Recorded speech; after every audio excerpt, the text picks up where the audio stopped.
दोस्तों, अपने दबंग सुपरस्टार खेसारी लाल यादव जी का रंग दे बसंती जो मूवी है, उसका फाइनली टीजर का रिलीज डेट आ गया, जिस मूवी का नाम है रंग दे बसंती। और दोस्तों, यह मूवी का टीजर का रिलीज डेट आ गया है। और आपके और हमारे बीच में यह मूवी का टीजर 25 दिसंबर यानी कि क्रिसमस डे को आ रहा है। और दोस्तों, रंग दे बसंती जो मूवी है प्रॉपर देशभक्ति मूवी है।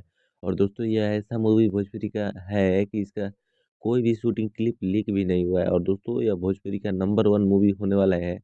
और दोस्तों, यह खेसारी लाल यादव जी का मूवी है, जो कि इस मूवी को आपके और हमारे बीच में SRK म्यूजिक के माध्यम से टीजर रिलीज किया जाएगा और ट्रेलर इसको 26 जनवरी का रिलीज किया जाएगा। और यह मूवी का प्रोड्यूसर है रोशन सिंह जी और निर्देशक है यानी कि डायरेक्टर है प्रियांशु सिंह जी। और दोस्तों, यह बहुत ही सुपर डुपर हिट मूवी है। SRK म्यूजिक से बहुत जल्द आ रहा है इसका टीजर 25 दिसंबर को। और हमारे इस यूट्यूब चैनल भोजपुरी मैट्री न्यूज पर नए हो तो चैनल को सब्सक्राइब करिएगा।